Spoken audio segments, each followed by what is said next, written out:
Shalom, selamat malam. Merdeka. Aduh, padahal baru 17 Agustus hari Sabtu kemarin. Shalom. Sampai melambai ya. Shalom, di kiri kanannya boleh. Shalom. Lihat dong. Eye contact dengan teman kiri kanannya, bilang shalom. Teman-teman bisa lihat juga umat yang datang, shalom. Oke, yang di belakang, apakah ada yang mau maju ke depan? Belum ada? Atau teman-teman usher nanti untuk teman-teman yang baru tiba boleh diarahkan untuk maju duduk ke depan ya untuk mengisi kursi-kursi yang mungkin masih kosong saat ini. Teman-teman semua, mungkin kita sudah tahu ya kalau 17 Agustus kemarin, tepatnya di hari Sabtu, kita merayakan kemerdekaan Indonesia. Yang keberapa ada yang tahu? Berapa?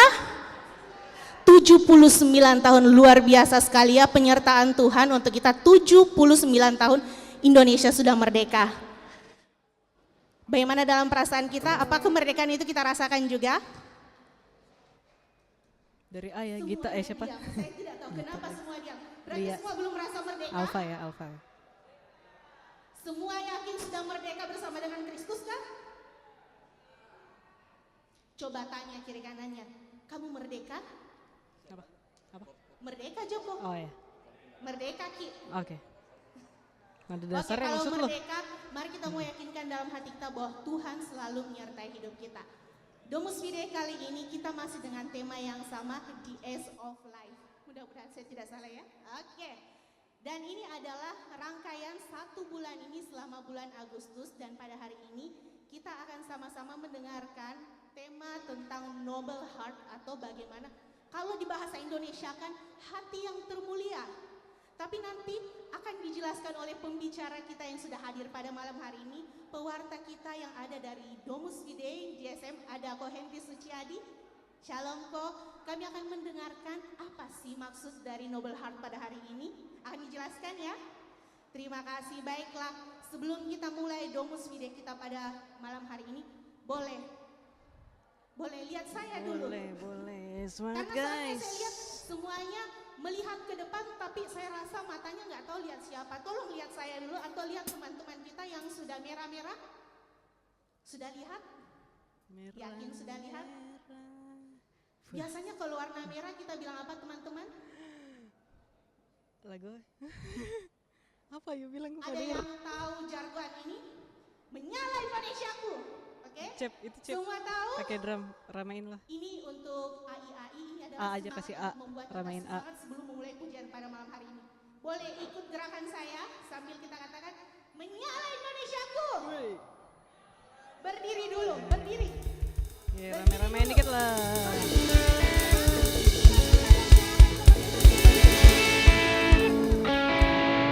Saya hitung ya. Yang anak muda jangan mau kalah dong. Apalagi yang jadi saya yang punya semangat muda, jangan mau kalah. Oke. Semua sudah siap? Lihat saya karena saya senang menjadi center di studio saya ada di sini. Oke, sebelum kita mulai pujian pada malam hari ini, mari kita sama-sama katakan menyala Gas, Indonesiaku. yuk. Belum. Yeay. Menyala Indonesiaku, menyala Indonesiaku. Teman-teman yang setia, silakan. Ramein yuk.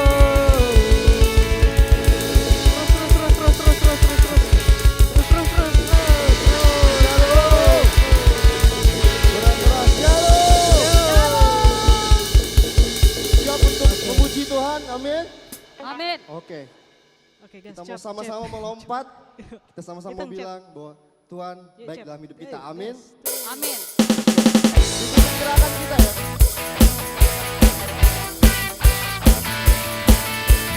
Ayo, mana gerakannya?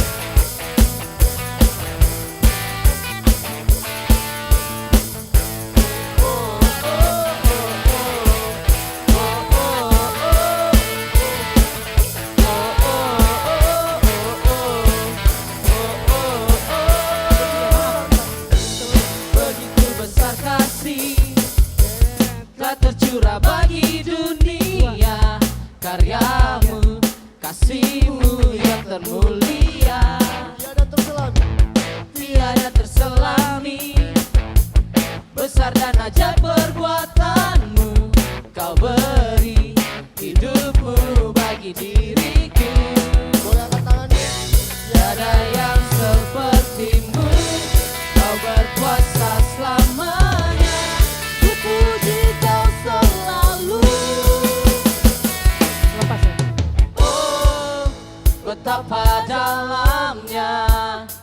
betapa lebarnya kasih setiamu. Oh, oh, oh, tiada bandingannya, tiada duanya, tiada seperti Kau. Yesus Tuhanku. Oh, oh, oh, oh.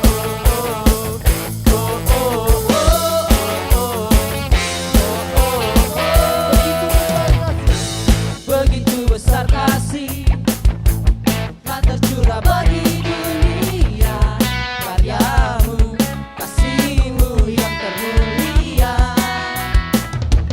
tiada terselangi, besar dan ajaib perbuatanmu, kau beri hidupmu bagi diriku. Tiada yang sepertimu, kau berkuasa selamanya, ku puji kau selalu. Betapa dalamnya, betapa lebarnya kasih setiamu. Oh, oh, oh, tiada bandingannya, tiada duanya, tiada seperti Kau. Yesus Tuhanku, anugerahmu selalu bagiku, tiada berkesudahan. Anugerahmu selalu bagiku, tiada berkesudahan. Betapa dalamnya, betapa lebarnya kasih setiamu. Oh, oh, oh, tiada bandingannya, tiada duanya, tiada seperti Kau. Tiada seperti Kau. Tiada seperti Kau. Yesus Tuhanku.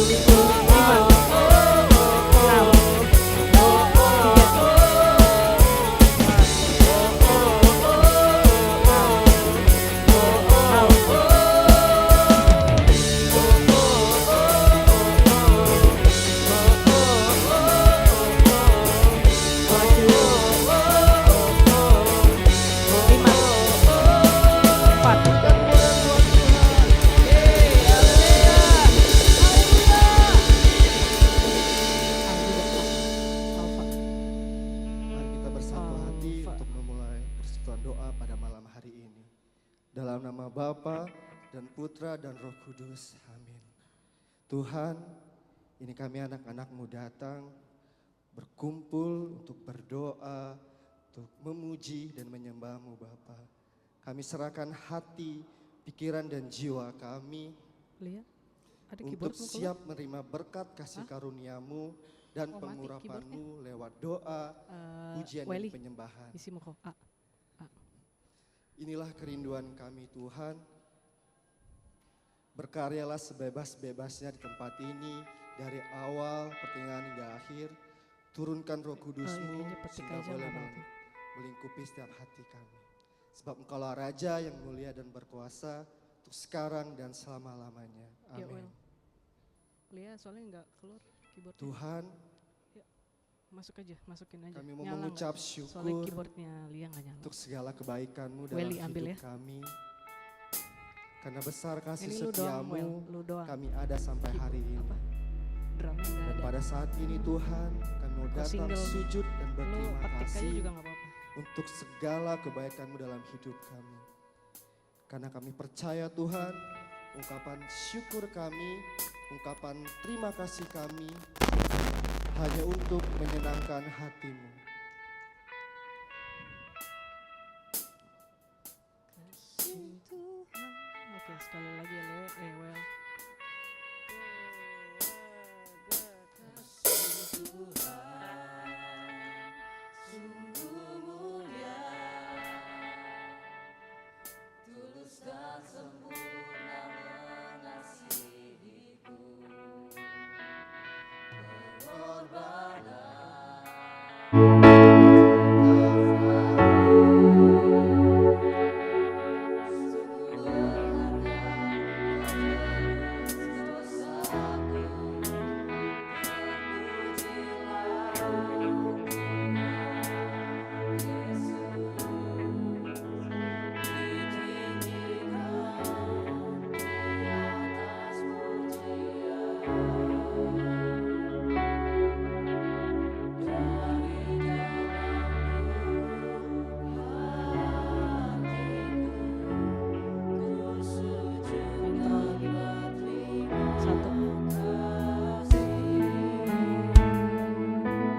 Seperti cinta yang ada di dunia, selalu memberi lebih dari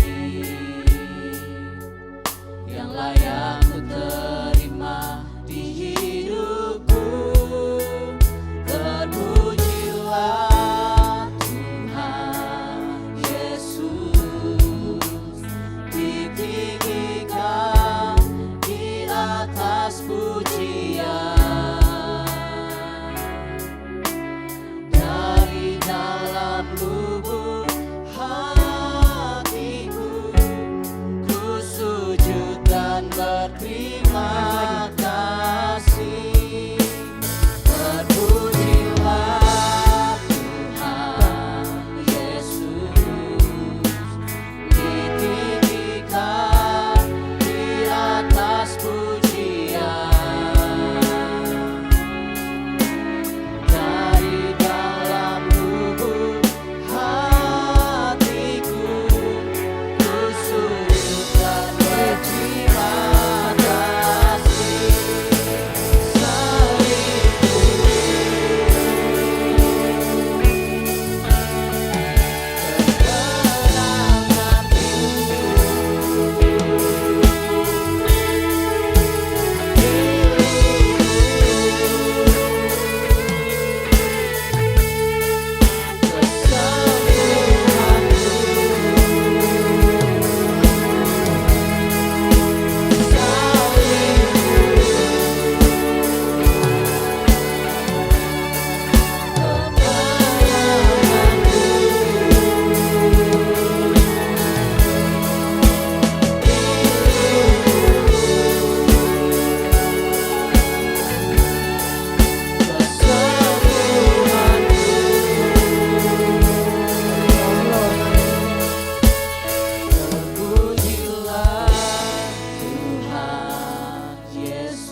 Ditinggikan di atas pujian, Ecep.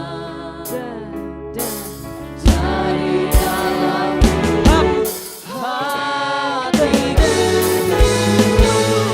dan berterima kasih. Enggak, satu.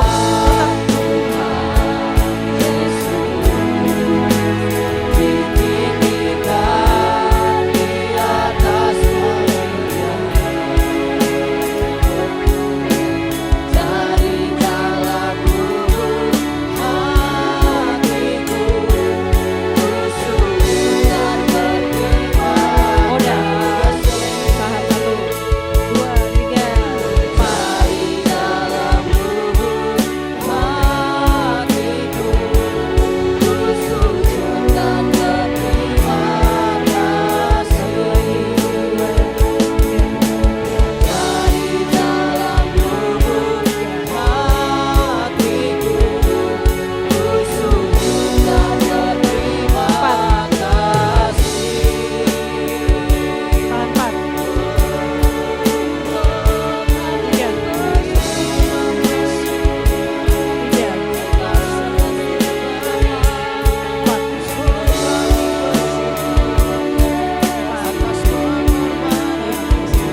Fanta, Fanta, langsung Fanta. Yuk, langsung cek.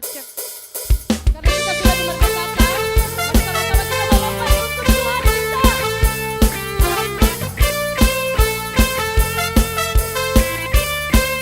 Sama-sama katakan Yesus. Yesus kau kekuatan di hidupku, takkan gentar langkahku. Jalan ya. Kau angkat tanganku di saat ku jatuh, Kaulah sumber kuatku. Dua. Sembayang dalam tak ku lewati, sebab Engkau sertaku. Dengan imanku ku diselamatkan oleh kuasa Yesusku. Angkat tanganku ku sorakan haleluya, Namamu berkuasa, surga bumi nyatakan. Ku angkat tanganku nyatakan kau hebat, Allah yang berkuasa, berkuasa selamanya.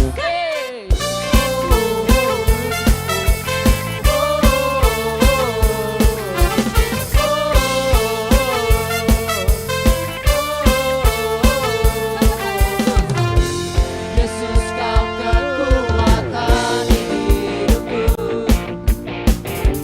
takkan gentar langkahku. Pakai yang mengangkat setiap kita. Kau angkat tanganku di saat ku jatuh, Tuhan kita. Kaulah sumber kuatku. Sembayang dalam kan ku lewati, sebab Engkau sertaku. Dengan imanku ku diselamatkan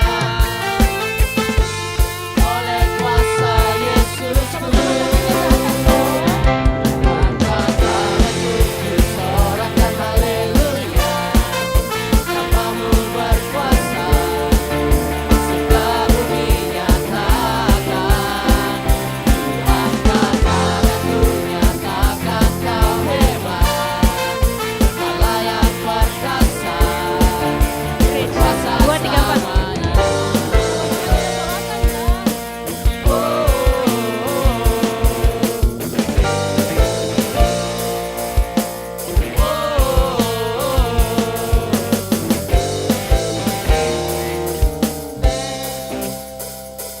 Angkat tanganku ku sorakan haleluya, Namamu berkuasa, Habis ini modulasi. surga bumi nyatakan.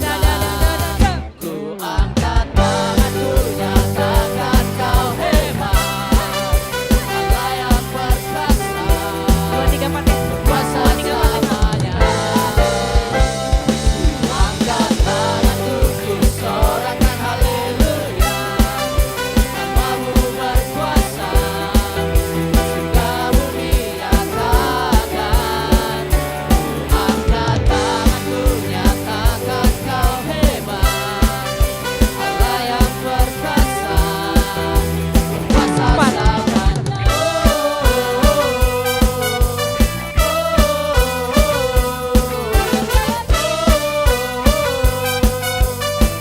Dua, tiga, empat.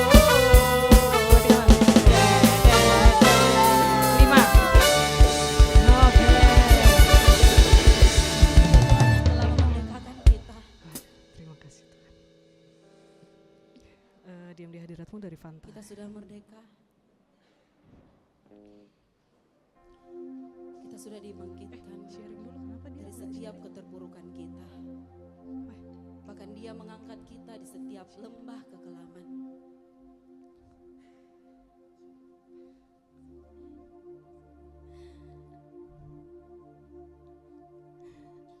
Oke, jadi hari ini saya mengundang Ada tadi yang sudah request, kayaknya semangat sekali karena dari habis PLB. Jadi katanya dia mau sharing. Saya undang Brian, silakan.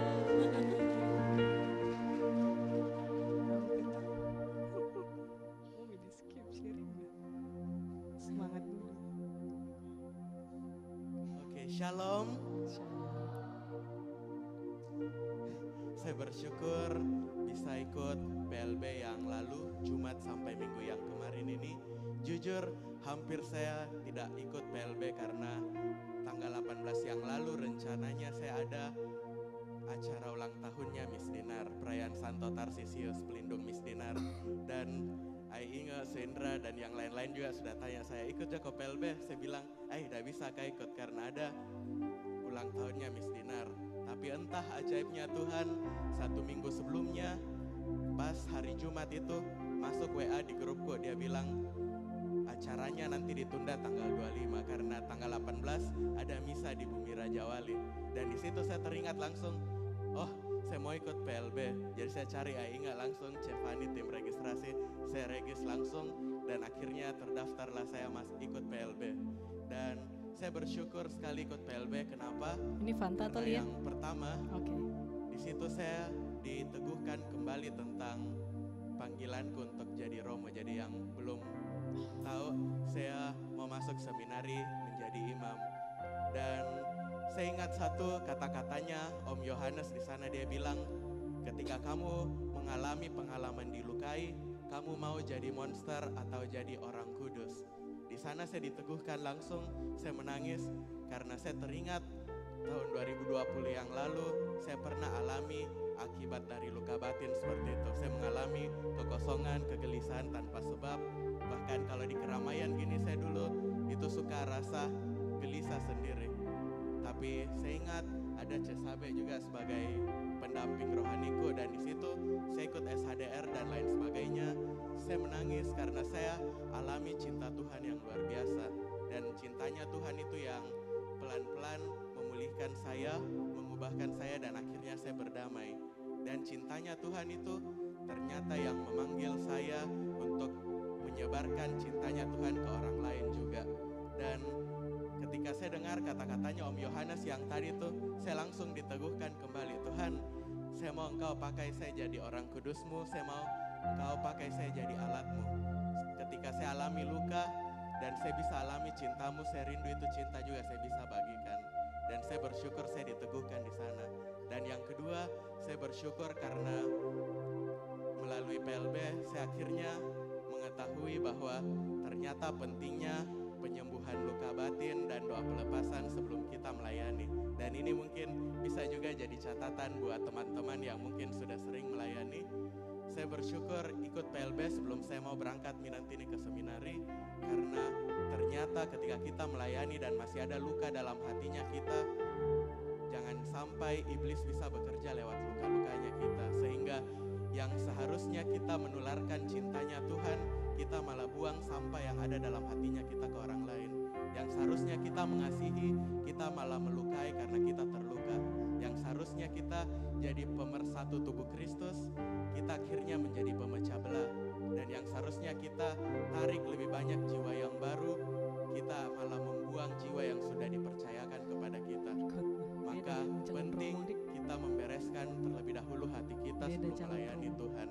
Jadi kedepannya kalau ada PLB, jangan lupa langsung daftar. Jami pikir lagi langsung daftar saja. Thank you, Tuhan berkati.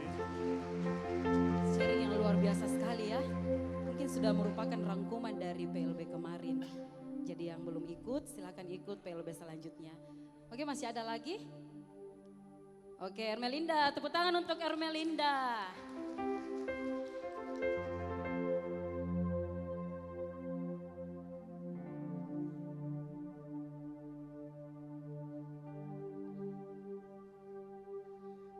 Shalom teman-teman.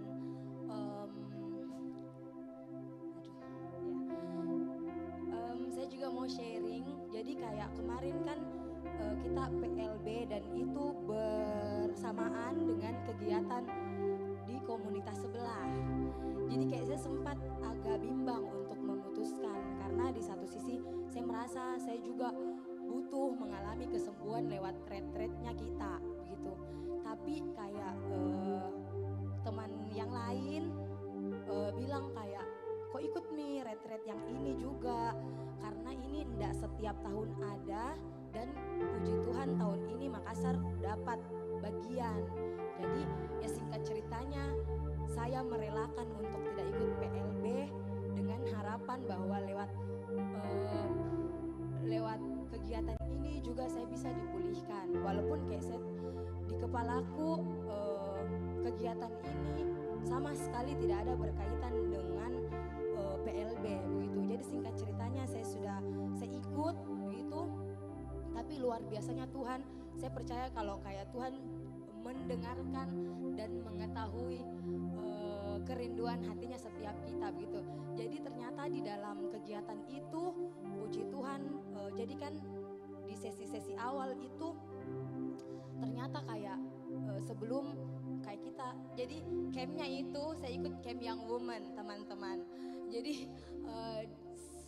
Jadi di pikiranku campnya itu ya berkaitan tentang how to be woman yang baik, woman yang seutuhnya di dalam Tuhan. Jadi kayak untuk kesembuhan secara pribadi itu tidak ada, tapi ternyata Tuhan, ya saya tidak tahu lah bagaimana, tapi kayak di dalam camp itu ternyata kayak sebelum kita menjadi perempuan yang utuh, kita terlebih dahulu sama tadi yang Brian bilang, kita harus menyembuhkan dirinya kita dulu untuk bisa berimpact dengan orang-orang di sekelilingnya kita. Dan puji Tuhan, ya di sesi-sesi awalnya saya merasa saya tidak kayak saya tahu bilang saya adalah pasti lukanya, tapi kayak saya rasa lukaku itu tidak sampai yang membuat saya kayak gimana-gimana. Ada satu hal yang saya tidak pernah notice bahwa itu akan menjadi lukaku. Jadi di awal-awal kayak saya denial lah, kayak enggak Tuhan, saya enggak terluka di bagian sini, saya fine dengan semua hal di bagian ini. Tapi perlahan Tuhan memperlihatkan bahwa enggak, kau itu terluka di bagian sini dan kau harus akui bilang kau terluka. Ya jadi kayak oke, saya belajar untuk membuka diriku di setiap sesinya, dan puji Tuhannya Tuhan memulihkan itu. Walaupun kayak saya belum bisa untuk memperbaiki relasiku, tapi saya percaya begitu, saya dulu yang harus baik-baik saja untuk bisa deal dengan keadaan ini kayak begitu. Dan puji Tuhannya, jadi kan teman-teman sebelum pergi PLB juga itu mereka ada pergi pengakuan dosa, dan saya tuh rindu sekali karena kayak sudah beberapa bulan lah saya tidak pergi pengakuan, dan kayak saya bilang Tuhan, saya tidak bisa pergi pengakuan sebelum saya ikut camp. Tapi puji Tuhannya lagi-lagi Tuhan menjawab kerinduan hatiku. Ternyata di dalam camp kita juga dapat pengakuan, dapat sakramen pengakuan kayak gitu. Dan kayak ya sepulang itu saya bersyukur karena relasiku dengan mamaku terlebih itu pelan-pelan mulai pulih. Walaupun selama ini ya baik-baik saja Ji, tapi kayak ya saya bersyukur begitu, sekalipun saya tidak ikut retretnya kita, tapi lewat kegiatan ini juga saya merasa saya dipulihkan. Thank you teman-teman. Terima kasih sharing yang sangat menguatkan. Masih ada lagi satu orang? Oke, silakan Ce. Tepuk tangan dulu untuk Cici.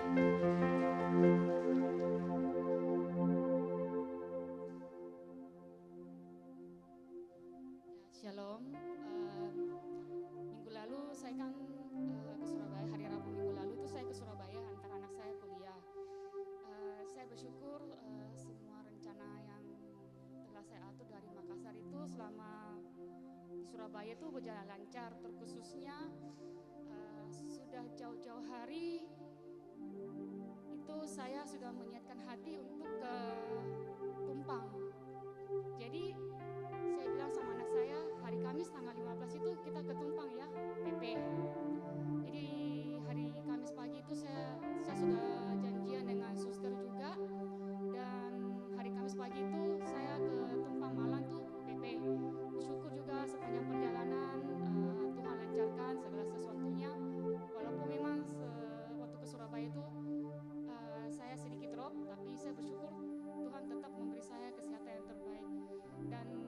Surabaya juga, saya juga sudah bawa anak saya ke HSM Youth. Puji Tuhan, mereka sangat welcome dengan kedatangan anak saya, dan malah mereka langsung mau ngajak pelayanan.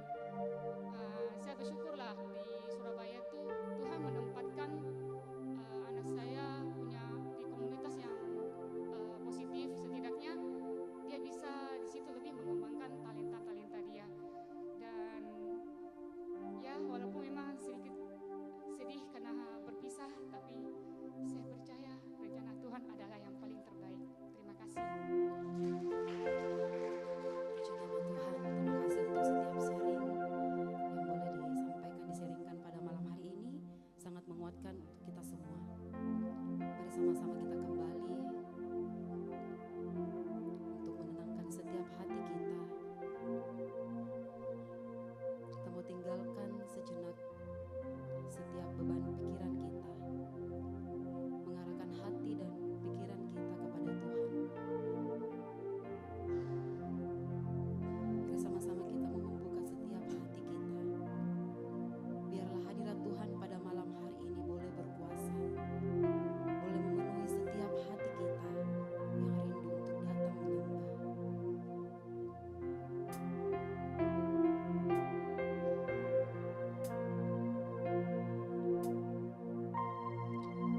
Penuhi hatiku dengan hadir-Mu.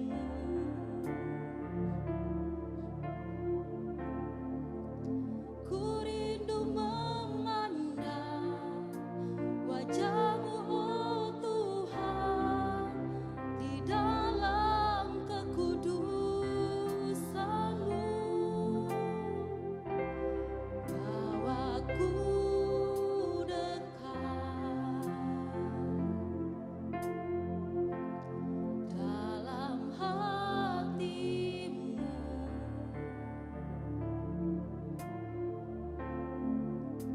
Ku rindu mendengar suara-Mu, oh Tuhan, di tempat kudus-Mu sekarang. Sama-sama kita katakan. Ku rasakan kasih-Mu dan indahnya kekudusan-Mu, penuhi dengan kasih-Mu, diam di hadirat-Mu. Ku mengangkat tanganku dan ku bersyukur menyembah-Mu, penuhi dengan kasih-Mu, diam di hadirat-Mu. Sama-sama kita bangkit. 6 4 habis ini 5 Penuhi hatiku dengan hadir-Mu.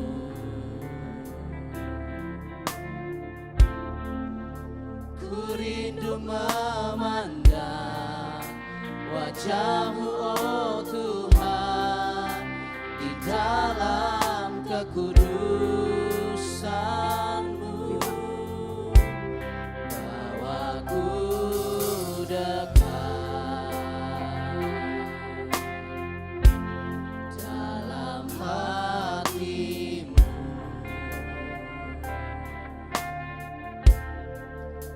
Ku rindu mendengar suara-Mu, oh Tuhan, di tempat kudus-Mu sekarang. Ku rasakan kasih-Mu. Ku rasakan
7, 6, dengan kasih-Mu,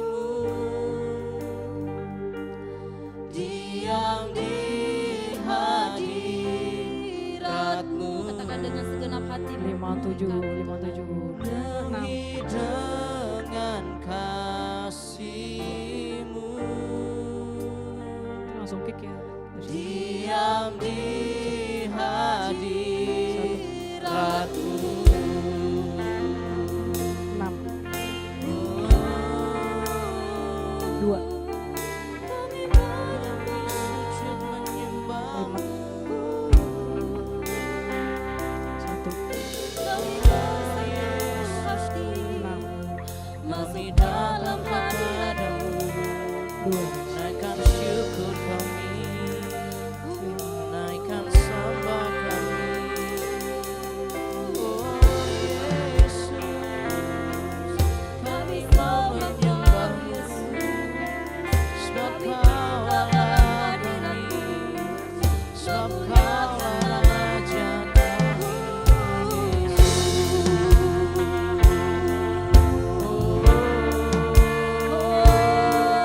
Kami sembah Kau Tuhan, kami asuhkan nama-Mu. Yesus kami sembah Kau, diam dalam hadirat-Mu, begitu yang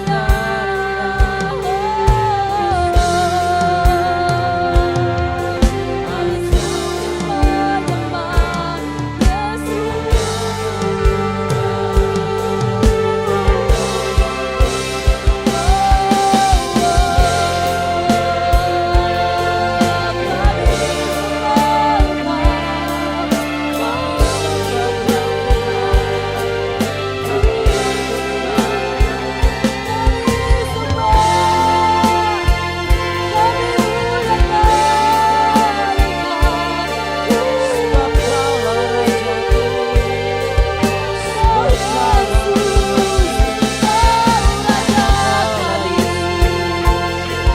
sebab hanya Kau yang layak disembah, hanya Kau yang layak kami muliakan.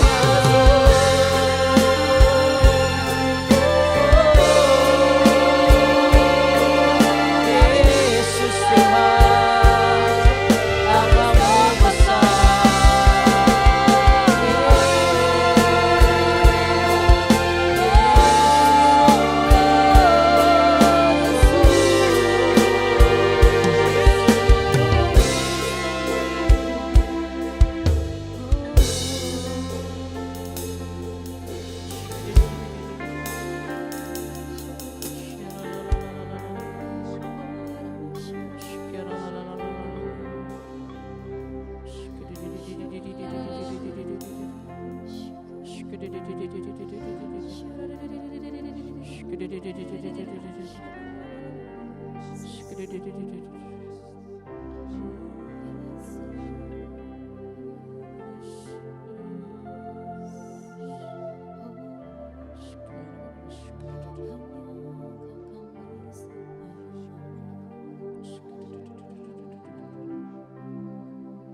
Allah Bapa yang sungguh baik, Allah yang kami sembah dalam nama Tuhan Yesus Kristus.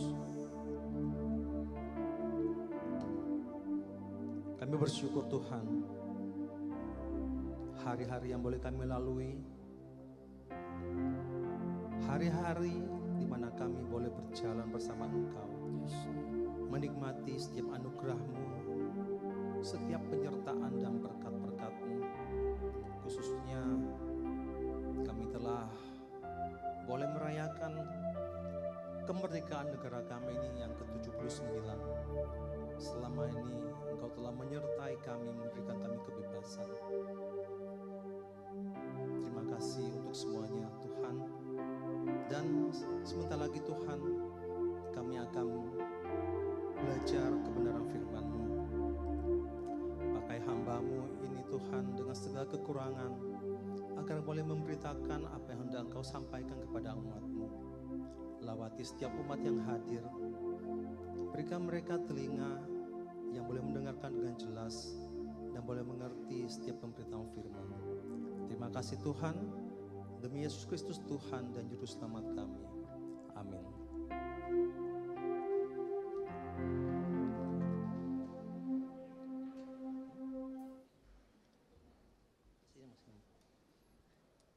Ya, shalom. Pertama-tama saya ucapkan selamat Hari Kemerdekaan Dirgahayu Republik Indonesia yang ke-79. Merdeka! Kita sungguh bersyukur ya Bapak Ibu ya. 79 tahun itu bukan waktu yang pendek, waktu yang lama. Kita boleh menikmati kebebasan. Dan tentu kita ingin seterusnya terus menikmati kebebasan dan kemerdekaan dalam hidup kita. Amin. Enggak ada amin. Namun Bapak Ibu tanpa sadar, kadang-kadang kita itu sebenarnya hidup terjajah sebetulnya. Terjajah oleh dosa Bapak Ibu. Dosa itu yang akan menyebabkan luka di dalam hati Anda dan hati orang lain. Tapi kita bersyukur komunitas JSM baru saja mengadakan tadi retret PLB, penyembuhan luka batin. Tapi tadi yang kesaksian cuma 1 orang ya. Saya kira yang ikut kemarin cukup banyak. Retret PLB menyembuhkan luka-luka di dalam batin. Beban yang selama ini menghimpit itu boleh terangkat. Bukan itu saja, bukan cuma luka yang diangkat, tetapi hati yang luka tadi kemudian diisi dengan kasih dari Yesus, kasih yang baru masuk ke dalam hati.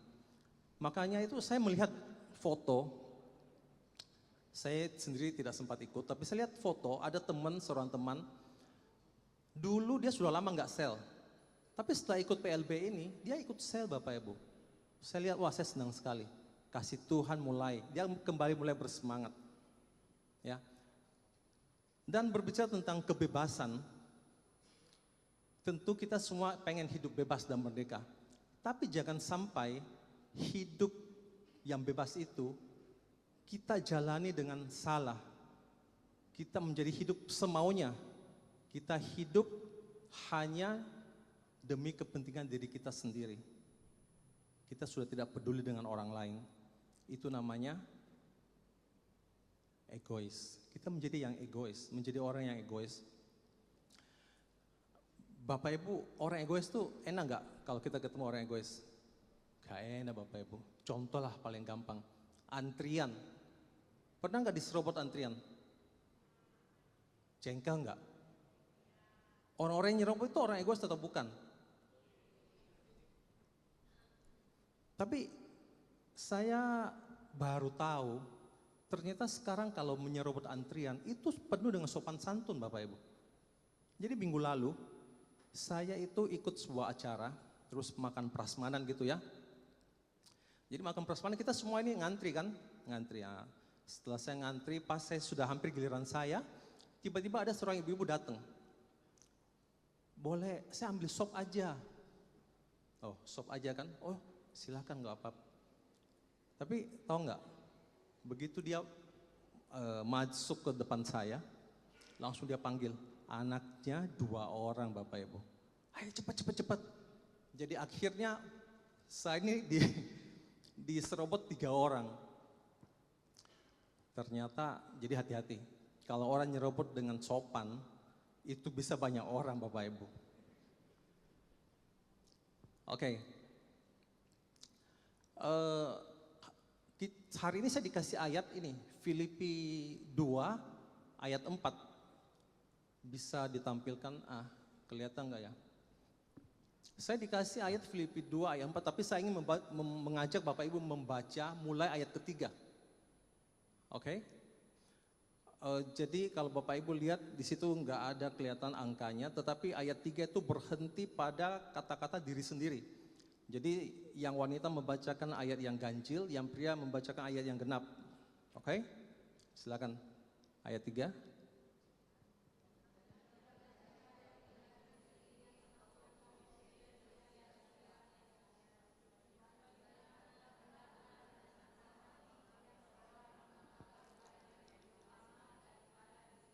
Stop. Sorry, ini jelas nggak tulisannya? Bisa dibaca jelas nggak? Bisa ya? Ini kan habis PLB toh, sebagian baru habis PLB toh. Kenapa loyo? Ayo ulang ya. Yang ayat ganjil wanita, yang ayat genap pria. Yuk. Mulai.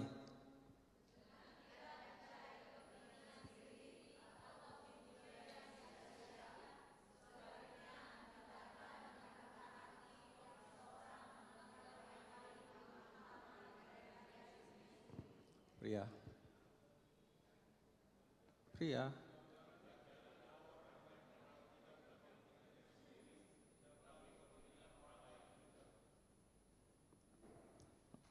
Oke, lebih kuat suaranya yang wanita. Oke, Bapak Ibu, sebetulnya ayat ini, perikop ini ya, perikop Filipi 2 ayat 1 sampai dengan 11, itu adalah perikop berisi nasihat untuk bersatu. Tetapi ayat ketiga dan keempat ini itu menjelaskan sikap-sikap yang diperlukan untuk bisa melakukan persatuan. Dan ayat 3 dan 4 ini juga itu juga menjadi ciri-ciri orang yang berhati mulia. Noble heart, tema kita malam hari ini, noble heart, berhati mulia. Kalau ditanya apa artinya berhati mulia? Saya lihat di kamus, berhati mulia itu artinya mempunyai hati yang ikhlas. Ikhlas dalam bekerja, ikhlas dalam membantu orang, ikhlas dalam melayani, ikhlas kalau salah mengaku salah. Ikhlas dalam memaafkan orang lain. Itu hati yang ikhlas atau hati yang mulia. Nah, dan dari kedua ayat ini kemudian kita bisa melihat ciri-ciri orang yang berhati mulia. Ada 3. Ya, jadi saja Bapak Ibu lihat yang pertama. Apa ciri pertama orang berhati mulia? Itu ada di ayat yang keempat. Ciri pertama adalah memperhatikan kepentingan orang lain. Bagaimana caranya memperhatikan kepentingan orang lain? Kita rajin-rajin lihat IG-nya, rajin-rajin lihat sosmednya, betul? Betul? Halo? Bukan ya Bapak Ibu ya, itu bukan memperhatikan kepentingan orang lain, kepo ya itu ya.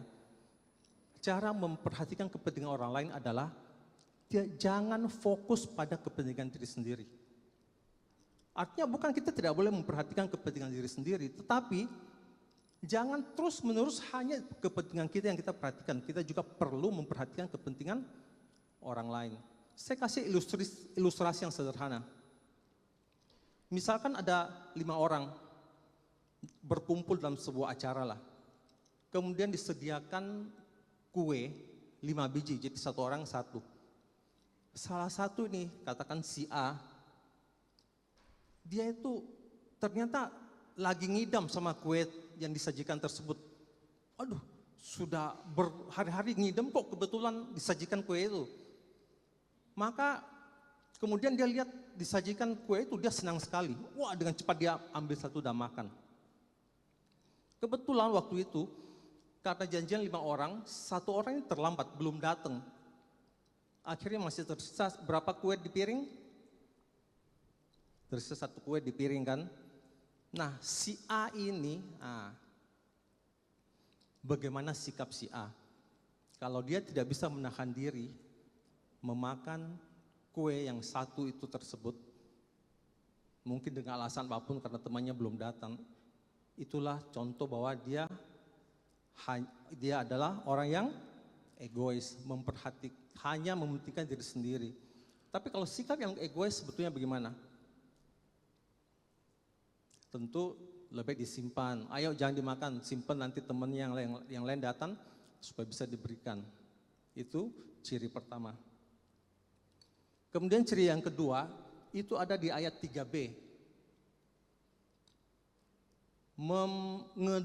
Mengedepankan orang lain, menganggap orang lain lebih utama dari diri sendiri. Paulus meminta kita untuk mengutamakan orang lain.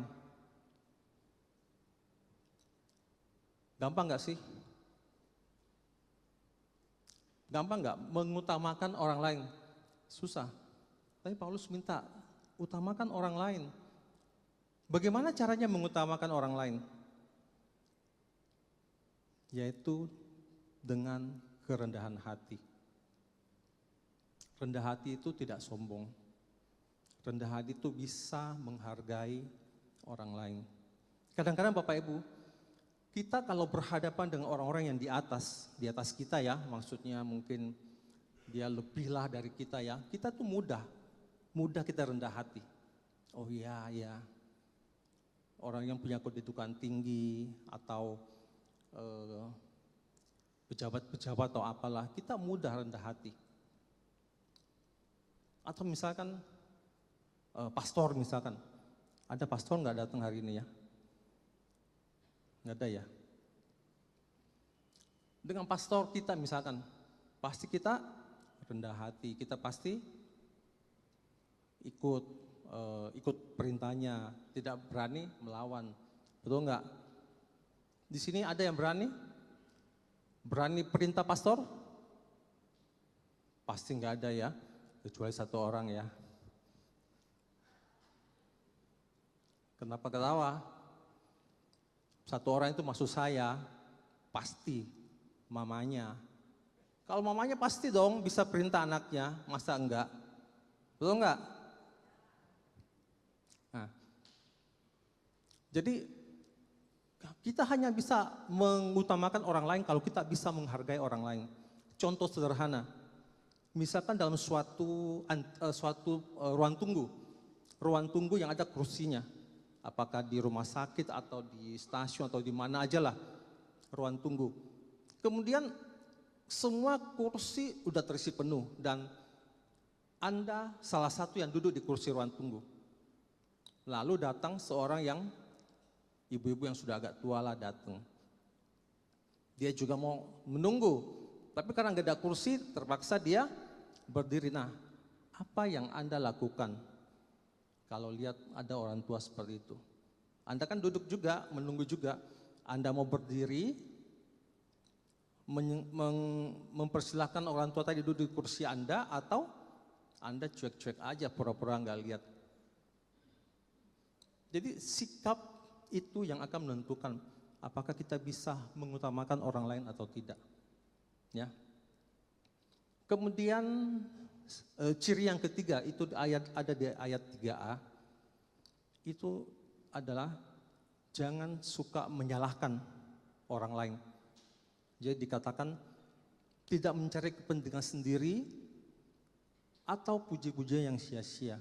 Jadi Bapak Ibu, kadang karena kepentingan kita sendiri, kita kambing hitamkan orang lain. Karena kita mau dipuji, kesalahan-kesalahan yang mungkin kita buat, kita limpahkan ke orang lain. Nah, Paulus tidak setuju. Paulus melarang hal ini. Kenapa? Karena hal-hal ini yang bisa menyebabkan perselisihan dan perpecahan. Kalau kita bersikap gentle, kalau memang salah, berani mengaku salah. Oke. Nah, dalam kaitan dengan Dirgahayu Republik Indonesia, maka saya ingin mengangkat suatu quote dari salah satu presiden kita, yaitu Gus Dur. Boleh next? Ini Abdurrahman Wahid, Presiden keempat Republik Indonesia. Dia mempunyai quote yang sangat menarik, saya bacakan ya. Memuliakan manusia berarti memuliakan penciptanya. Merendahkan dan menistakan manusia berarti merendahkan dan menistakan penciptanya. Bapak Ibu perhatikan ya, kalau saya ganti kata-kata memuliakan dengan mengasihi, kemudian saya ganti kata-kata merendahkan dan menistakan dengan membenci. Maka saya bisa berkatakan seperti ini. Orang-orang yang berhati mulia adalah orang-orang yang mengasihi sesama manusia dan juga mengasihi Tuhan Sang Pencipta. Tetapi orang-orang yang membenci sesama manusia, mereka juga adalah orang-orang yang membenci Tuhan Sang Pencipta. Setuju? Setuju. Kalau tentang mengasihi tadi kita sudah singgung di 3 ciri di atas. Sekarang tentang membenci, saya mencari di Alkitab, saya ketemukan 2 ayat. 2 ayat yang berkaitan. Boleh next. Saya bacakan aja ya. Kamu telah mendengar yang difirmankan kepada nenek moyang kita. Jangan membunuh. Siapa yang membunuh harus dihukum. Tetapi aku berkata kepadamu, setiap orang yang marah kepada saudaranya harus dihukum. Siapa yang berkata kepada saudaranya kafir harus dihadapkan ke mahkamah agama. Dan siapa yang berkata jahil harus diserahkan ke dalam neraka yang menyala-nyala. Jadi Bapak Ibu, kita semua tahu marah itu dosa. Kita semua tahu, tapi kan mungkin kita anggap dosa kecil aja, tidak apalah sekali-sekali berdosa, betul enggak? Tetapi firman Tuhan berkata apa? Kalau engkau marah terhadap saudaramu, harus dihukum. Bapak Ibu, kau marah engkau harus dihukum. Oke, next. Ayat yang kedua itu di 1 Yohanes 3. Setiap orang yang membenci saudaranya adalah seorang pembunuh manusia. Dan kamu tahu bahwa tidak ada seorang pembunuh yang tetap memiliki hidup yang kekal di dalam dirinya. Kita semua juga tahu, membenci itu dosa, semua tahu. Tapi firman Tuhan berkata apa? Kalau engkau membenci saudaramu, engkau adalah seorang pembunuh manusia. Jadi Bapak Ibu, kalau disimpulkan Tuhan tidak senang, tidak suka orang yang marah ataupun membenci. Amin. Jadi bisa dikatakan ciri lain atau syarat lain untuk mempunyai hati yang mulia adalah jangan cepat marah dan membenci. Coba katakan pada kiri kanannya, ayo jangan cepat marah dan membenci ya.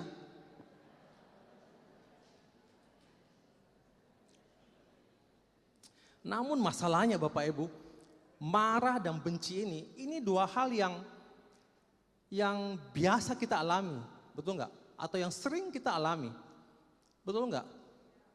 Atau adakah yang tidak pernah alami ini? Marah dan benci, jangan-jangan robot Anda ini. Terus gimana caranya? Mau menghindari. Makin kita menghindari, kita akan makin sering bertemu dengan orang-orang yang menjengkelkan. Jadi nggak bisa dihindari Bapak Ibu. Terus apa yang bisa kita lakukan? Tidak ada cara lain. Kita harus belajar mengasihi meskipun tidak ada alasan untuk itu. Kita harus mengasihi meskipun tidak ada alasan untuk itu. Apa yang saya maksud? Tidak ada alasan untuk itu. Jadi misal gini. Misalkan 2 orang bersahabat gitu ya, A dan B gitu. Si A ini suka nih traktir sama si B, suka kasih hadiah segala macem. Kemudian suatu saat mereka bertengkar bombean, musuhan gitu loh. Nah, ketika mau baikan, B ini mudah tidak untuk kembali mengasihi si A? Menurut saya akan mudah. Kenapa? Karena dia sudah pernah merasakan kebaikan-kebaikan dari si A. Ada dasarnya. Ada dasar, ada alasan yang kuat bagi dia. Oh iya, saya dulu pernah ya, dia baik loh. Mudah. Tetapi kalau misalkan A dan B, aduh, dua-duanya penuh perhitungan misalkan gitu ya. Si A tidak pernah rasakan kebaikan si B tidak pernah rasakan kebaikan si A. Kemudian bertengkar, musuhan, mau baikan.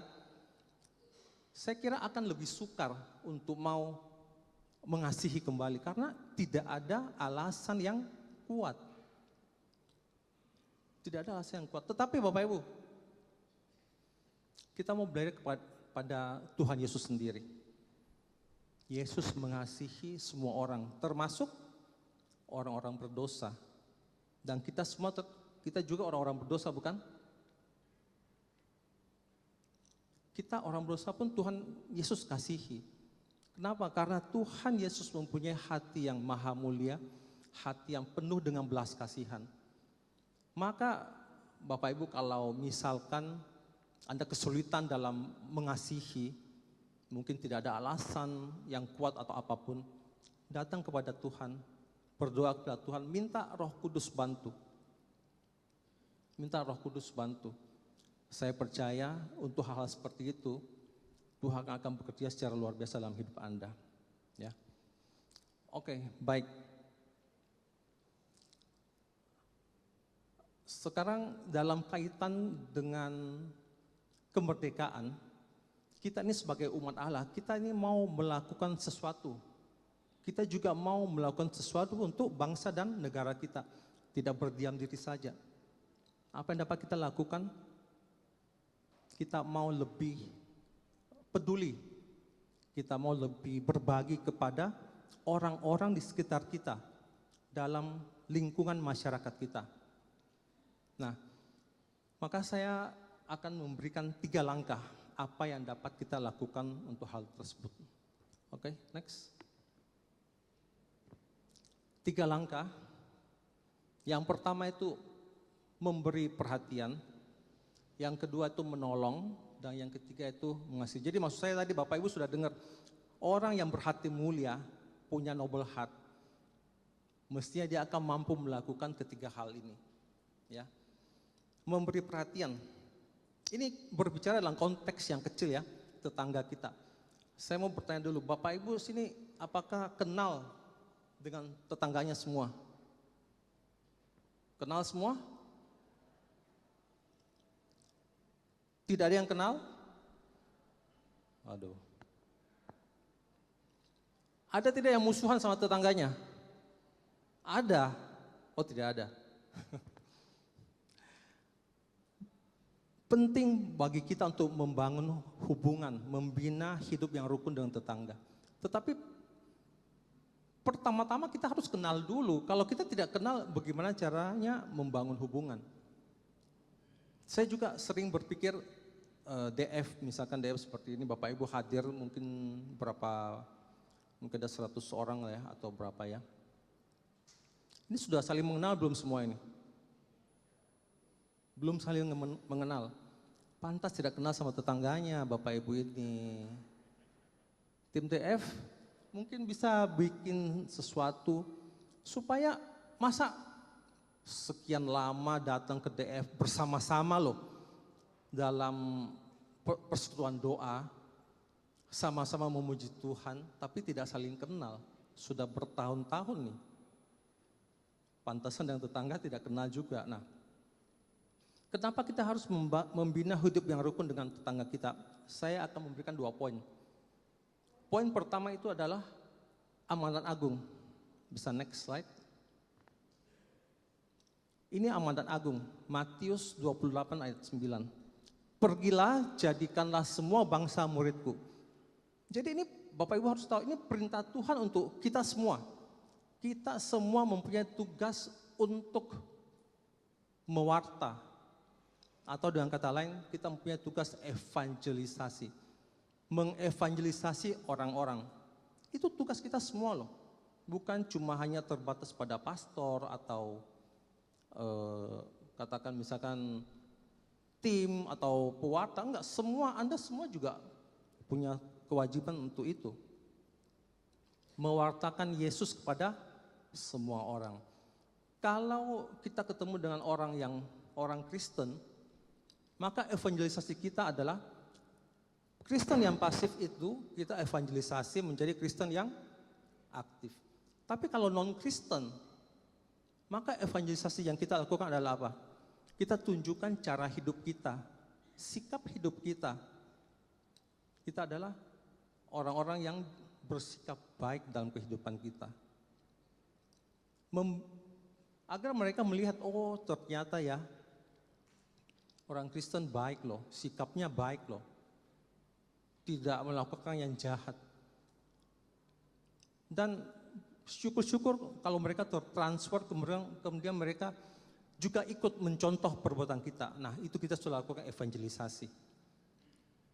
Ya. Kemudian yang kedua, alasan kedua adalah bahwa tetangga kita itu mereka adalah orang-orang yang hidup terdekat dengan kita. Mungkin suatu saat kita akan membutuhkan mereka, Bapak Ibu.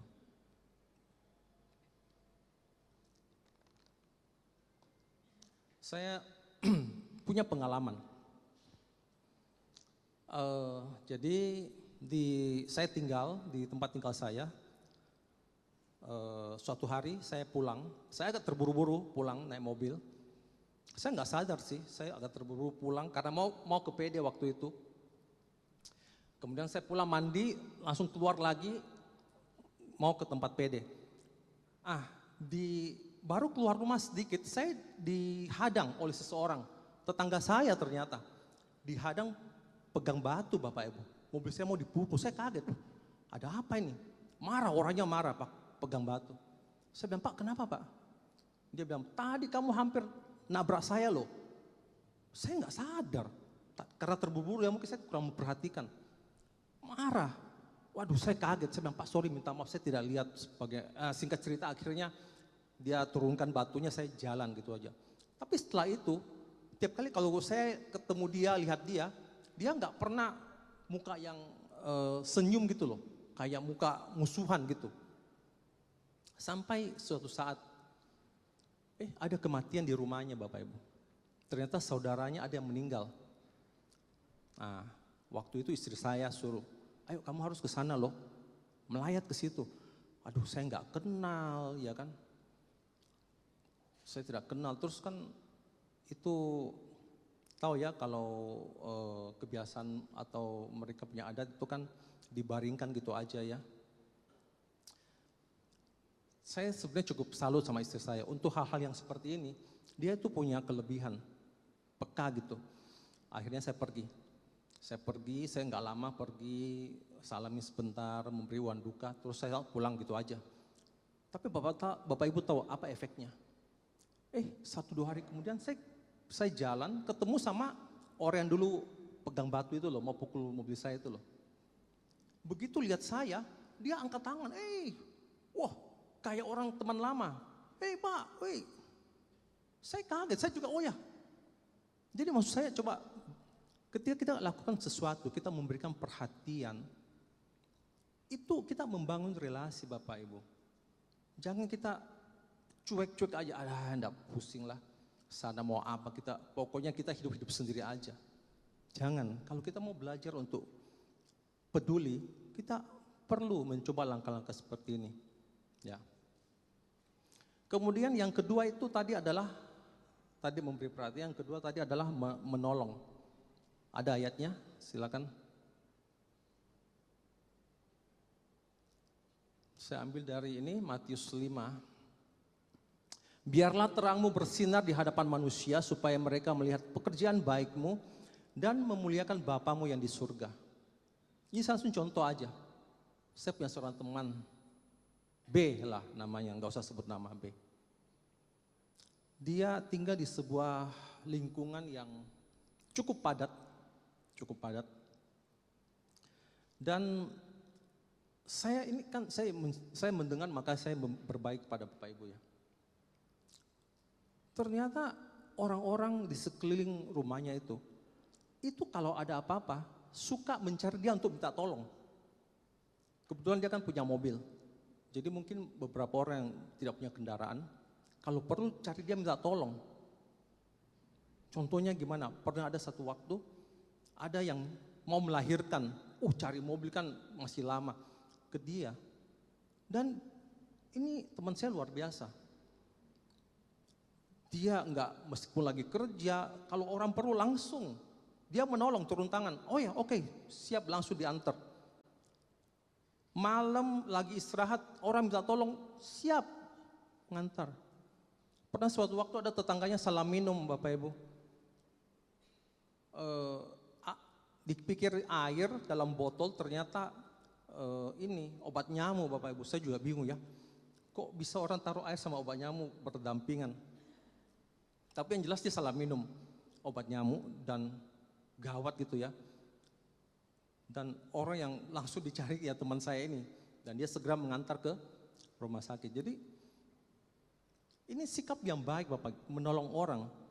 Kadang-kadang kan kita, aduh males, ngapain itu ya.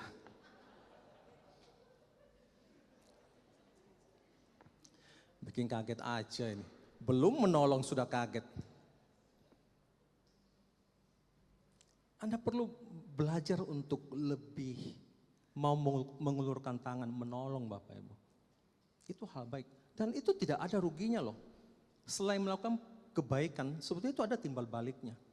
Jadi saya dengar cerita di teman B ini. Bahkan suatu saat mereka harus keluar kota. Tetangganya atau Pak RT-nya kalau tidak salah itu, Bapak pergi aja tenang, kita yang jagakan rumahmu. Luar biasa kan, ada timbal balik. Sekali waktu sepeda motornya lupa dimasukin. Jadi udah pintu dikunci semua, tidur, sepeda motornya lupa, taruh di luar. Besok pagi teringat, aduh kok lupa. Cepat-cepat dia keluar, hilang sepeda motornya Bapak Ibu. Dia bilang, aduh gimana ini. Tiba-tiba dipanggil sama Pak RT. Pak, ini sepeda motor kamu ini. Oh iya, semalam Bapak lupa masukin, jadi saya takut dicuri, saya simpen di rumah saya. Loh, bayangkan Bapak Ibu. Ketika kita berkontribusi, kita menjalin relasi dengan orang-orang, ada hal-hal baik juga yang akan kita alami. Jadi kita juga perlu belajar menolong orang-orang di sekitar kita. Kemudian langkah yang ketiga adalah mengasihi. Ayatnya silakan. Ini dari Titus 2 ayat 7 sampai dengan 8. Saya bacakan aja ya. Dan jadikanlah dirimu sendiri suatu teladan dalam berbuat baik. Hendaklah engkau jujur dan bersungguh-sungguh dalam pengajaranmu, sehat dan tidak bercela dalam pemerintahanmu, sehingga lawan menjadi malu. Karena tidak ada hal-hal buruk yang dapat mereka sebarkan tentang kita. Langsung contoh juga Bapak Ibu, saya punya teman lagi seorang, katakan namanya C. Tapi C ini seorang wanita dan juga sudah parubaya gitu ya, usianya sudah cukup gitu. Nah, suatu ketika pertama kali saya mau ke rumahnya, saya kan tanya, Bu, di mana alamatnya? Oh di sini, ternyata dalam lorong gitu ya, dalam lorong. Nomor berapa? Dia bilang, nggak usah, kamu tanya aja. Mungkin nomornya udah hilang gitu kan. Kamu tanya aja, kalau kamu ketemu orang, tanya aja, sebut nama saya, pasti diantar ke sana. Saya bilang, bener kah? Maka saya terus ke sana. Saya ke sana, ketemu lorongnya, ya mana nih rumahnya? Saya tanya, kebetulan ada orang, saya ketemu, saya tanya, Pak, tahu di mana rumahnya Ibu C ini? Langsung ditunjuk, oh Pak di situ Pak, dan orangnya ramah banget. Malah diantar, tapi diantar sampai pintu, dia antar sebentar terus tunjuk, itu loh Pak pintu warna itu. Jadi ketika saya ketemu dengan Ibu C ini, saya bilang, wah Ibu ini hebat sekali ya, tetangga-tetangga kok baik banget sama kamu. Terus dia cerita, tahu nggak, dulu pertama kali dia tinggal di rumah itu, dalam lorong itu, dia satu-satunya non-Kristen.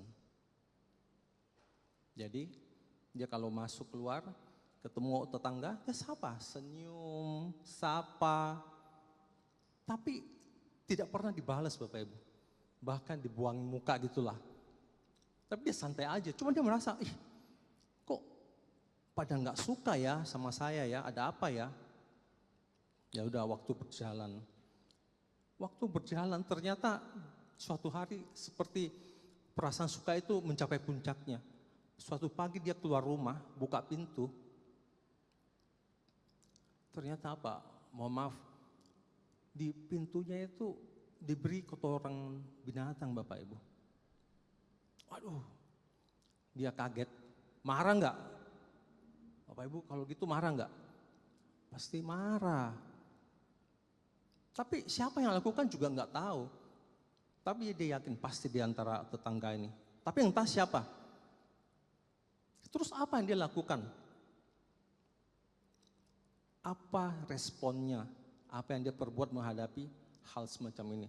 Merasa dimusuhi banyak orang, bukan hanya dimusuhi dengan kayak perang dingin, tetapi sekarang sudah mulai ke tindakan loh, tindakan yang sangat menyakitkan hati.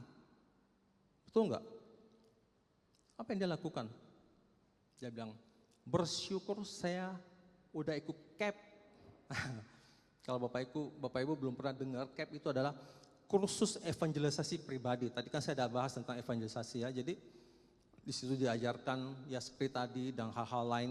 Intinya harus berbuat kasih kepada semua orang. Terus apa yang dia lakukan? Akhirnya dia bikin kue, Bapak Ibu. Jadi itu tetangganya yang dekat-dekat saja ada berapa orang. Dia bikin kue. Katakan 5 orang gitu ya, maka dia bikin 5 kue. Terus dia datang, dia bagi satu-satu. Pak, ini kebetulan ada bikin kue, saya bagi Pak. Terima enggak kira-kira? Hah? Kira-kira terima enggak? Hah? Iya terimalah. Oh dikasih kue kok enggak terima. Tapi mukanya belum terlalu ceria. Masih dingin-dingin tapi diterima gitu aja. Tapi bagi ibu ini dia sudah senang. Ketika dia memberikan sesuatu dan orang tersebut tidak merespon dengan negatif, artinya mau terima, bagi dia itu dia sudah senang. Ah ini sudah kemajuan. Dan betul kue pertama datang, tidak pernah lagi ada kejadian pintunya dikotorin. Sudah nggak pernah, dia senang. Oke, dia cari waktu lagi, bikin lagi kue Bapak Ibu. Bagi lagi. Yang kedua kali, mulai.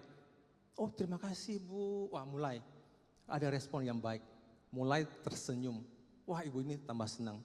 Dan begitu seterusnya dia ada kesempatan, dia berbagi dan sebagainya. Dia bilang, tahu enggak setelah lewati semua itu, sekarang tetangga-tetangga sangat baik pada saya. Bahkan bisa dibilang saya yang paling disayang barangkali. Salah satulah yang paling disayang oleh tetangga. Makanya bukan hanya kalau ada orang datang diantar, kalau ada apa-apa dia dibantu malah. Bu gimana? Jadi Bapak Ibu bayangkan ketika kita berbuat baik, padahal kita udah dijahatin dulu, itu ada dampak yang sangat baik. Terutama dalam membina, kita berbicara ini dalam lingkup membina kerukunan hidup bermasyarakat. Jadi Bapak Ibu, saya percaya tiap orang itu punya hati nurani. Ya.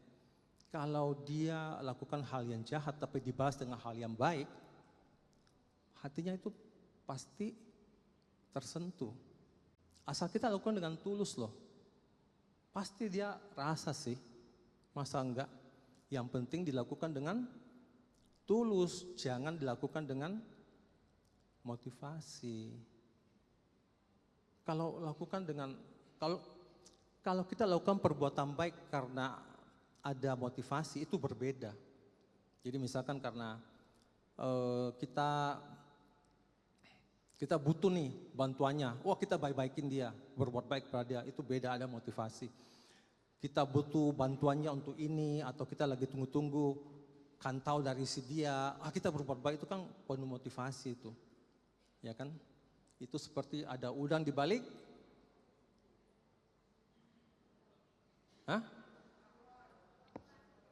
Udang di balik apa?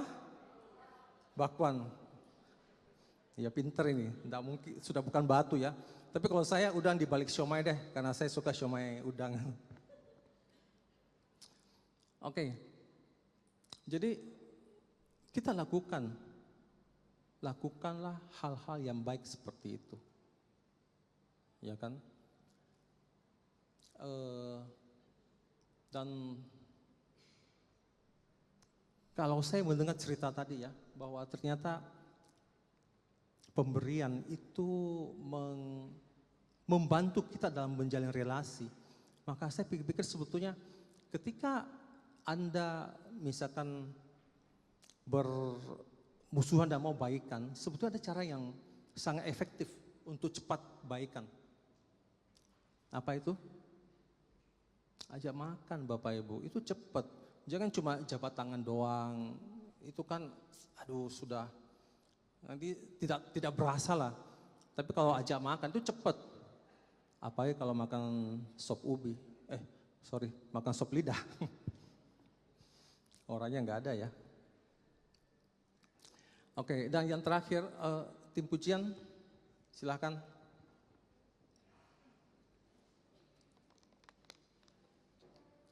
Kalau hal-hal baik ini kita lakukan terus-menerus Bapak Ibu, lama-kelamaan kita akan terbentuk, hati yang mulia akan terbentuk dalam diri kita.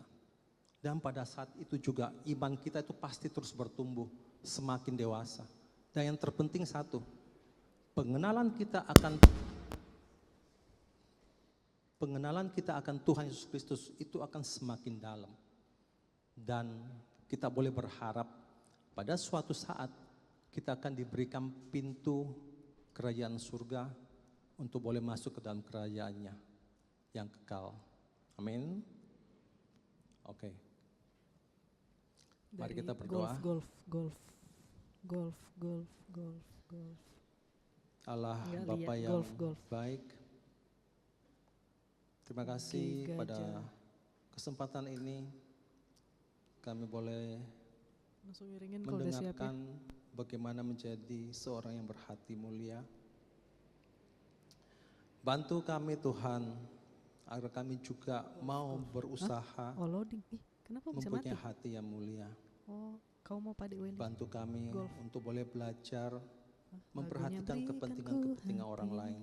Seperti Bantu kami untuk boleh belajar mengedepankan atau mengutamakan orang lain. Bantu juga kami Tuhan agar kami tidak mudah menyalahkan orang lain.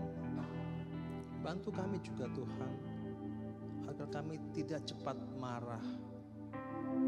Bantu kami Tuhan agar kami tidak membenci. Kami tahu kami penuh dengan kelemahan-kelemahan. Karena itu kami mohon bantuan-Mu. Kami mohon kuasa Roh Kudus untuk membantu kami dan menguatkan kami dan memperbaharui hati kami hari demi hari agar kami boleh terus berubah hingga akhirnya kami boleh mempunyai hati yang mulia seperti Engkau sendiri. Terima kasih Tuhan. Ini semua doa kami yang kami panjatkan demi Tuhan Yesus Kristus sebagai Tuhan dan Juru Selamat kami. Amin. Bapa dan Putra dan Roh Kudus.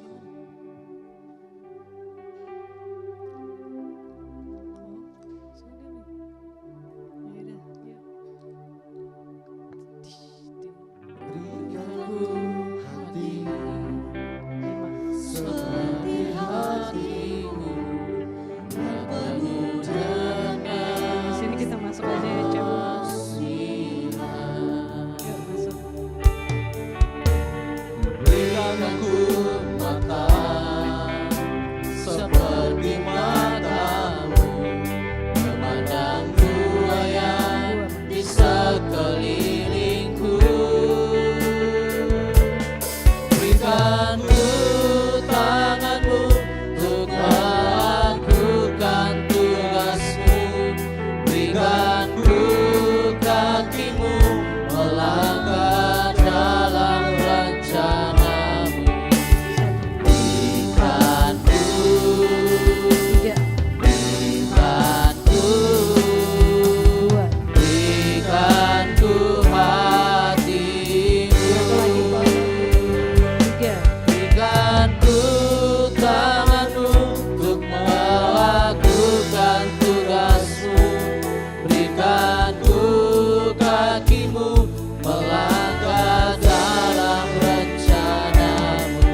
kasih Tuhan untuk sharing firman-Mu yang boleh dibawakan oleh Ko Henry Suciadi. Tuhan, ajar kami untuk mengerti apa isi hati-Mu sehingga boleh menjadi rema di dalam kehidupan kami.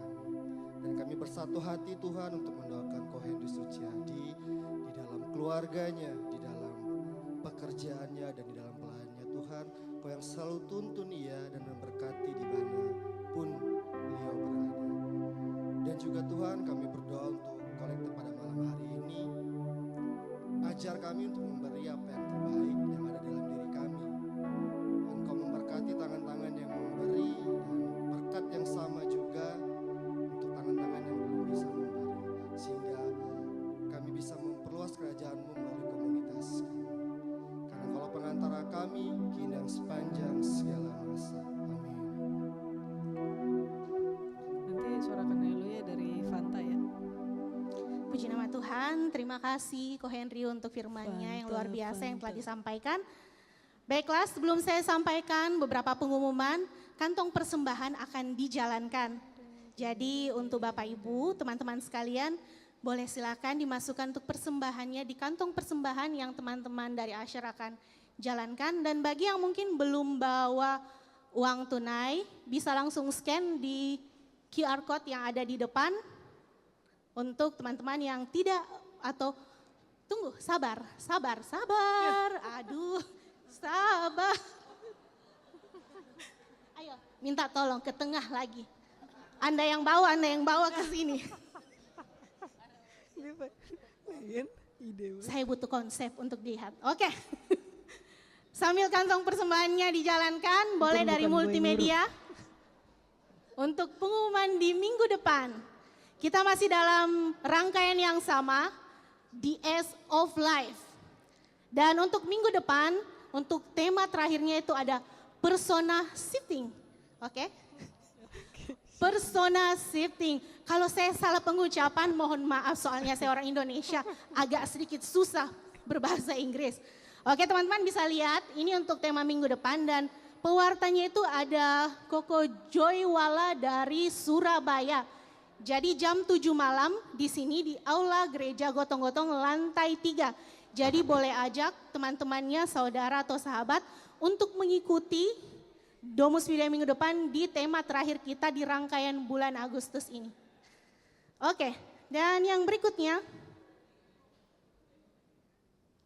Oke, ada challenge. Mungkin yang sudah ikut di Domus Video 2 minggu kemarin, tahu kalau kita ada challenge ya. Ini adalah challenge selama bulan Agustus ini.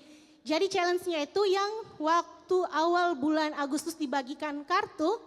Mungkin masih ada yang bawa. Oke, untuk kartunya itu boleh nanti di stempel di welcome booth di sana. Untuk absen kehadirannya datang hari ini. Atau mungkin yang minggu kemarin belum sempat di stempel, boleh juga ke welcome booth di sana nanti akan distempel. Dan jangan lupa challenge masih tetap berjalan. Teman-teman yang bawa kartunya boleh diangkat yang bawa kartu.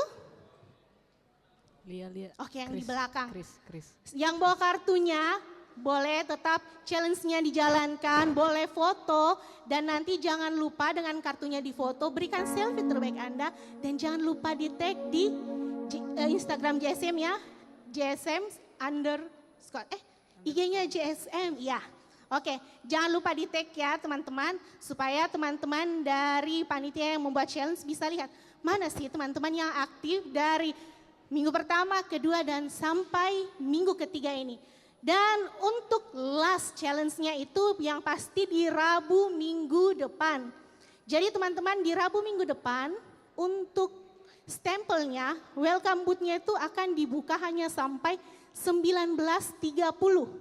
Jadi jangan lupa minggu depan sebelum 19.30 buru-buru ke stem untuk stempel di booth-nya supaya teman-teman bisa mengakhiri challenge yang diikuti. Dan kita akan ada 3 pemenang dan akan diberikan katanya hadiah yang menarik ya. Semenarik apa? Wih, menarik sekali. Menarik sekali katanya. Jadi jangan lupa yang sudah ikut challenge dari 1, 2, dan 3 tetap datang minggu depan supaya dapat hadiahnya. Sabar, saya dengar dulu. untuk minggu depan ya. Jadi jangan lupa tetap foto katanya. Masih ada yang kurang? Aman? Katanya aman. Jadi yang saya sampaikan tadi mohon diingat juga ya. Oke teman-teman, yang berikutnya. Silahkan ditampilkan acara terbesar dari JSM di 2024 videonya. Let me tell you why you're seeing this. You're seeing this because... Are you ready for it?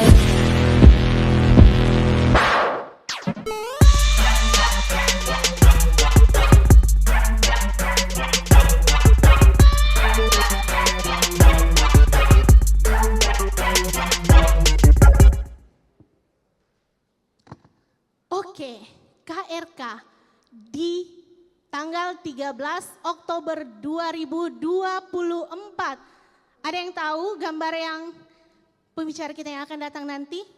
Beliau adalah Romo Koko. Bagi yang aktif di Instagram, TikTok atau apapun pasti tahu kita punya satu orang Romo yang bisa kita banggakan ya. Yang sering men-sharingkan bagaimana iman tentang Katolik yang juga bisa dilihat dengan teman-teman dari semua lintas agama.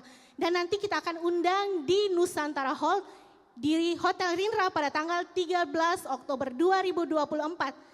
Dan launching tiket perdana akan ada di Domus Fide tanggal 4 September. Untuk informasinya nanti teman-teman bisa tetap lihat atau stay di Instagramnya JSM_Makassar. Jadi untuk dapatkan tiketnya di KRK nanti teman-teman lihat terus di Instagramnya JSM. Oke. Dan berikutnya.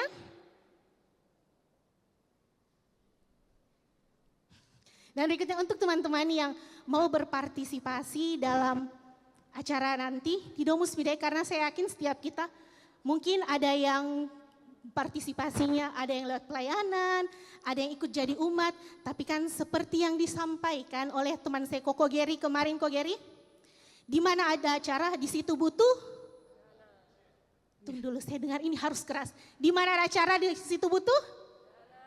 Dana, oke. Kita percaya bukan karena kita apa, tapi segala sesuatu itu butuh dana. Dari kita, untuk kita, oleh kita. Cocok Mika atau terbalik Kak? Oke, pokoknya dananya dari kita, oleh kita dan untuk kita semuanya akan memberkati setiap umat yang datang. Di sini bisa dicatat, bisa difoto juga. Kalau lupa bisa nanti tanya di welcome booth lagi di sana. Oke, berikutnya. Ada pengumuman dari BPK.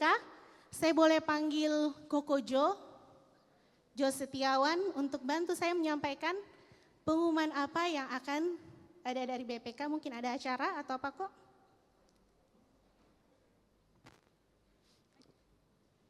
Di sini saya kelihatan.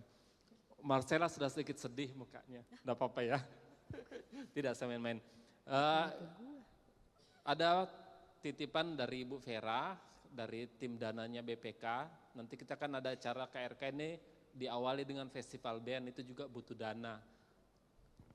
Di samping kegiatan-kegiatan BPK lain, JSM termasuk kita di bawahnya BPK. Jadi ada titipan, ini kupon diskon di rumah-rumah makan di Makassar. Nilai kuponnya ini 400.000, dijual 100.000.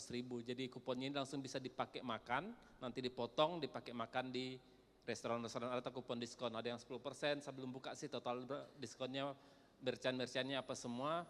Mungkin ada Sohib, ada For Family, ada Losari dan macam-macam. Nanti bisa ke informasi, ada yang mau atau yang butuh kupon ini, yang mau berpartisipasi untuk membantu BPK dalam kegiatan festival band. Festival band itu tanggal 12 ya Ardia. 12 lanjut dengan KRK-nya kita tutup dengan KRK tanggal 13. Ya, itu tambahan dari saya. Nilai kuponnya itu 100.000, total diskonnya itu 400.000. Jadi enggak rugi kok. Bisa diambil di informasi di sebelah. Terima kasih. Terima kasih Kojo. Untuk kuponnya nanti boleh diambil di sana ya, lumayan ya. Cari cuan, harga 400 cuma dapat 100, cuan 300. Oke, dan selain kita cuan, kita juga memberkati acara yang nanti diadakan oleh BPK, yaitu Festival Musik dan juga KRK nanti.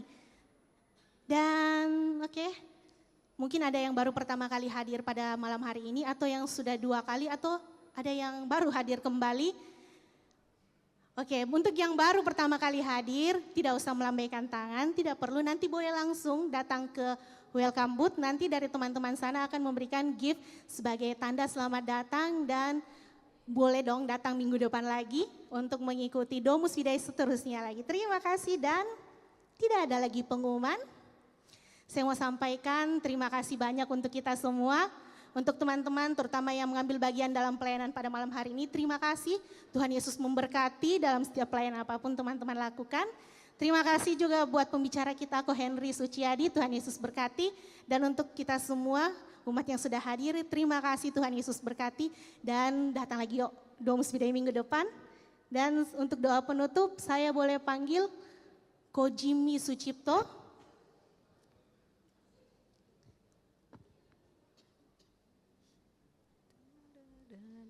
Ya, Ko Jimmy ini merupakan koordinator dari kelompok sel pasutri maupun sel single.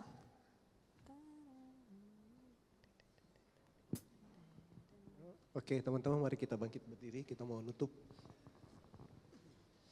Dalam nama Bapa dan Putra dan Roh Kudus, amin.